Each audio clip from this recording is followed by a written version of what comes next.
Here's the riff. Get ready. 3, 2, 1.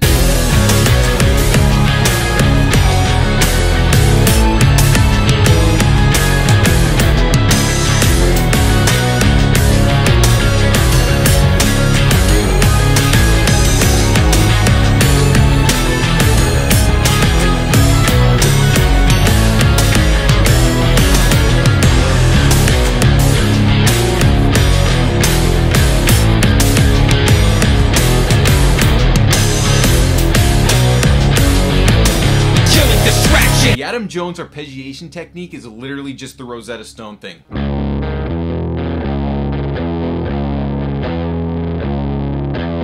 You already know what it is, dude. It explains itself. It's the 3s and 2s thing, right? It's basically flat picking on electric. It allows you to drive those 3s and 2s all the way home with maximum aggression, dude. When you're writing a riff, you're gonna have sustained notes. Those sustained notes are gonna be 2s or 3s. Now, the flip side of sustained notes are subdivided notes, right? So that would just be playing like 1s, right?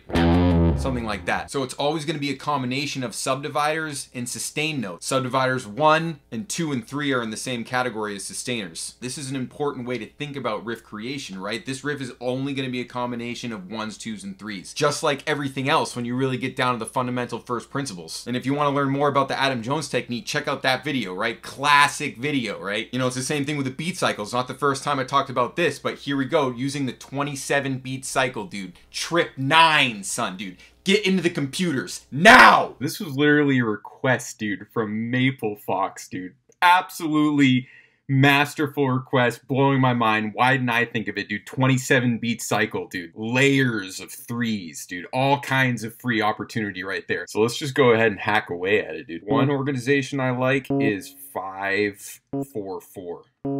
5-4-4, that's 9, right? So I gotta do that times 3, right? For the 27 beat cycle. So I could do this, I copy and paste this, right? Because that's 1 9, right? 2 9s. We could do 3 9s, you know, that could be it. But let's switch it up, right? Instead of these 3, look what you can replace these 3 with. Watch this. That, right? Now that's 1 27 beat cycle right there, right? 3 9s, mixed up the third 9, perfect pyramid scheme got going there. And then it's like, okay, that's the fundamental cycle, so let's go to the end, right? Now look at that truncation, right? Look where we got to truncate. Pretty obvious solution right there. There you go, truncator, right? And that could be enough right there. That could be the start of something beautiful and masterful. But you know what we got to do, which we haven't talked about yet, but it's classic, is that you gotta start the riff with the truncation, right? Classic Meshuggah 101. That's why their riffs a lot of the times are so deeply confusing to understand, because they start the riff with the anomaly, aka the truncation. The anomaly is the truncation. It's the one thing that's weird. So if you start your whole paradigm with the weird thing first, then it's like, whoa, it takes you longer to figure out what's actually going on. So it's a classic trick. So when you're going about learning your Meshuggah riffs, you watch out for that, dude. You know what I mean? I figured that out like week 33. Like, watch out for that. That thing will kill you. But not every riff has it, right? Which is, a lot of my riffs don't have that anomaly starter thing. But let's do it in this one, dude. Let's do it in this one. So what you've got here is a 20, right? That's a 20. So your truncator is a 20. So what I'll do is just do this, right? Just basic geometry. Move this whole thing over 20 subdivisions. Boom. There we go. That is such a basic classic Meshuggah technique, dude. Like beat cycle tricks 101. And obviously I could put that truncation anywhere in the cycle. And that they do that. Meshuggah does that. That's why it's like the pyramid scheme, dude. Like, learn Meshuggah riffs and understand how to understand, dude. So many layers, right? But then you just reverse engineer this thing and you're like, oh, it's not even complicated. Like, I totally get it. Like, now you won't be surprised if some weird truncator variation shows up somewhere, right? But if it's the first or the second time that you use the truncator, your riff is instantly square tire confusing. It's going to be a hard time figuring it out for anyone trying to hack that code. But then once they see it for what it actually is, it's like, dude, this is so basic, right? So let's just keep it on this, right? There we go. That is going to be the seed of the riff. Now let's see if we can hear some notes. I'll put the metronome on and we'll just listen to it against the metronome. That's going to be plenty of information. Let's see what comes out.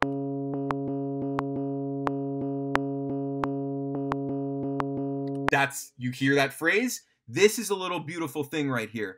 This whole cycle. Let's pick out some notes, dude. You see me do this. You see me talk about this. Exchange that dotted eighth for 3/16 notes right there, right? Subdividers, right?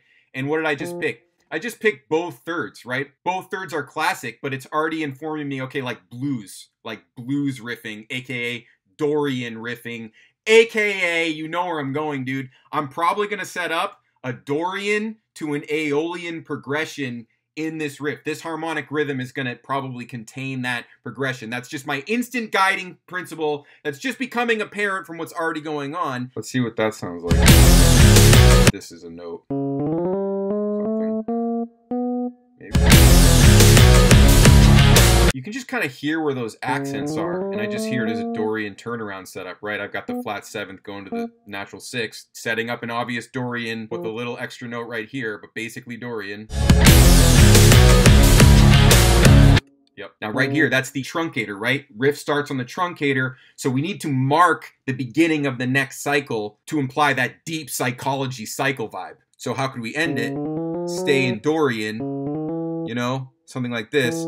But here's the point, it all connects, right? End it like that. Now this note, it's the beginning of the next cycle, dude, right? There you go. So the thing is, now I know I'm on the next 27 beat cycle, and I'm basically going to do some kind of response to this truncator cycle. So now you can see why this stuff gets so wonky, right? What could be a response? Well, I already set up that Dorian. I'm turning the knobs over, right? I'm going down to Aeolian, dude. Gonna flat that six. Whatever I'm gonna do, it's gonna flat that six. So I can pretty much already guarantee that the next note is probably gonna be right here.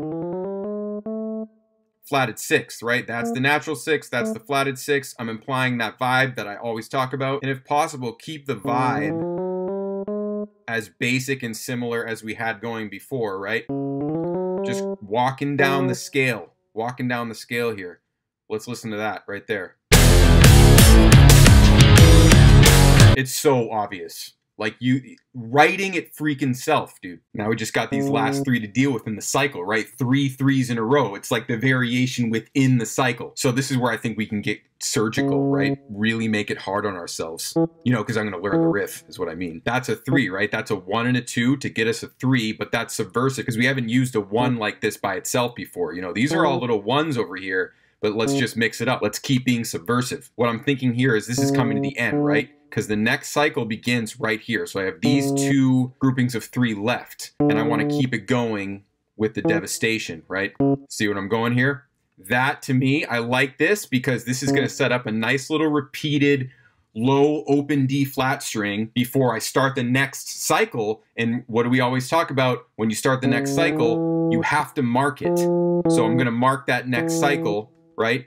Just with the same thing that I had to mark the other cycle. See how we always have a marking at the top of each cycle? So let's hear that entire cycle by itself.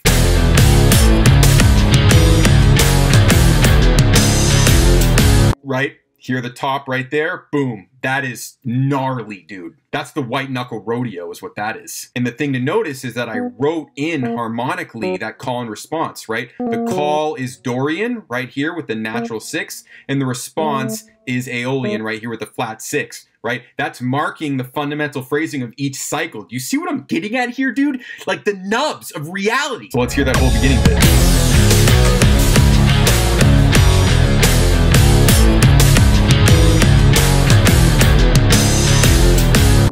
So the big point here is that you're literally going to start this one as a Dorian, right? Because the other one was an Aeolian, because this, like this is a Dorian here. That's the call. So here we go back to calling, basically copying. Like that's how easy it is. Like you can copy as much as it makes sense, but there's plenty of intrinsic variation at the same time. You don't really have to worry about being redundant in this situation. As long as you're kind of respecting that harmonic progression idea, which we are. We have Dorian to Aeolian, and now we're going Dorian to Aeolian, and so on. The basic crux of harmony. Now, you know, I like to take any chance I can get to slam up against that minor third after I hit that major 6, right? That's the essence of everything, right? So that's, to me, is a perfect opportunity. Now we're in the final 3s of the cycle. We got to mark that ending to start that top of the next cycle. We have this much time to do it. Let's get subversive, right? kind of what we did before there, right? Where we divide up the 3 as a 1 and 2, classic. Got those 2 more 3s left. Let's finish it by microing that macro. Basically trying to set up a situation where I bounce off the 5th right here so that later I can hit the flat 6 like this, right? Now that is subversive right there, because guess what? That's the top of the next cycle. What did I do?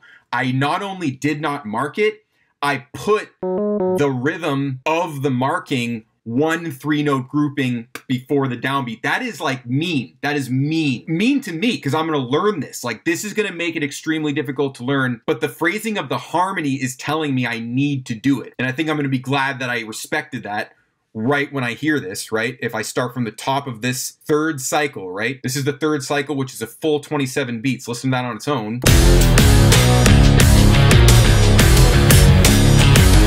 You hear what I'm saying? And then, right, that flat 6, because I'm trying to respond to this, and I'm trying to walk down that scale and just keep walking it down in Dorian. Really simple, basic stuff. Now the end of the phrase is right here, so that's where I'm aiming. I've got these 3 3s left to make some magic happen, and I kind of want to borrow from some old material. Basically this motive right here, right? That flat 9, flat 3 motive thingy, that's coming back right now, right here. Probably something like this, right? The only other note I can go down to is really the flat 3 in this situation. This sets up the old lick. I've done this lick before, right?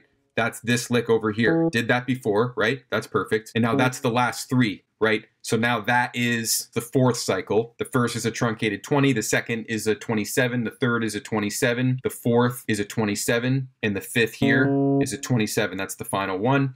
So how are we going to do this 27? Let's finally mark it for ourselves. Let's do ourselves a freaking favor here and mark it, right? So see how we're marking it using old recycled material, 101 basic techniques. Now we want to somehow set up that same call and response Dorian to Aeolian thing as quickly as possible, right? I've already set it up here, right? So that's the flatted 7th, going to the 4th, which is kind of implying a major 3rd at this point, a natural 6 at this point, and now I'm just going to flat the hell out of that 6 right here. All right, and this is the grand finale right here. So I think we should juggle right here. Juggle to mark the final grand finale situation. Doesn't have to be anything too crazy. I'm just talking about probably moving this 2 somewhere else. That's pretty much all I'm talking about. Maybe let's do it over here, right? That's it. Kind of see, now we're going to have doom, boom. Like that's a nice more ending. That's really what I'm after here. And so then the notes write themselves. Just trying to make it all the way down the scale, you know, before we run out of time, essentially. You're going to hit that flat 3 because you're kind of enclosing the 4th of the key here, right? Enclosing it, coming above, coming below. And now we're going to really shoot it back down to the root of the key very, very quickly. And guess what? Recycle material. That's a 3. Let's steal a 3. The old flat 9, flat 3 trick. There, boom. That's it. That's the freaking riff, right? Now we've got a symmetrical melody that we need to compose over it. So this is going to be hard, okay? Because this harmonic rhythm is absurd. Whatever I write in the first 4, I got to write a response to it in the second 4 and still respect the harmonic change implied by that natural 6 going to the flat 6 vibe that's in every microcycle of this riff, right? So as with any symmetrical melody, you just got to be as basic as possible. That's your main parameter, right? So if I can, I'll just follow basic melodies, right? Where maybe go 1, 5, and that still seems to work. And if we can go down to 4 here, and honestly, it looks like the 4th is going to be a great note because that's exactly where we land on the riff, right? And now I think you're going to have to respect that flat 6, right? Because you're just slamming into the flat 6 right there on the riff. You got to respect it. Straight up flat 6 in the melody. And then now can we kind of maybe get some resolution here probably on the 5th, if that's possible? Sure is possible, right? The 5th is the prominent note in that riff. That's all harmonious, very nice. Now we want to think about working our way back home, maybe, right? So flat 3, you know, 4 basic notes. Let's just make sure they're going to work harmonically. And they certainly do, right? The flat 3 against this flat 3, flat 9 combo, perfect, right? And then over here, we got the 4 against something a little bit gnarlier and crunchier there. I don't know if that's acceptable, right? But that's probably why it's perfect. And then just finish it like that. If that can be a perfect response, we will be in business, but we don't know that yet. This is just a substitution for now. But let's listen to that and see if that makes it.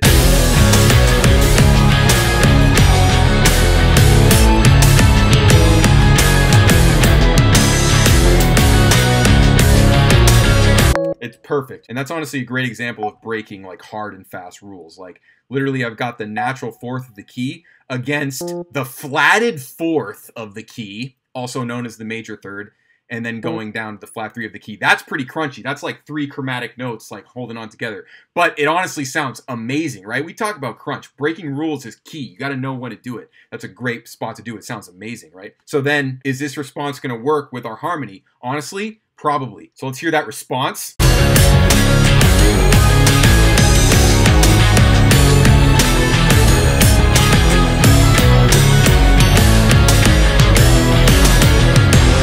That is honestly too sick, but I heard it right away. You gotta respond. It can't be identical. Here's the difference. I really just hear some kind of like ending cadence vibe here, right? That's the response. It's just an ending cadence sort of thing, right? This is classic. This is obviously all gonna work. You're like deep in the minor pentatonics. This is gonna sound great. And I think it gives you a chance to do something here. Just anything here. Let's see what lines up. Look, that's what I'm looking for. Literally lines up with the rhythm. Just follow that 3/16 note little note there.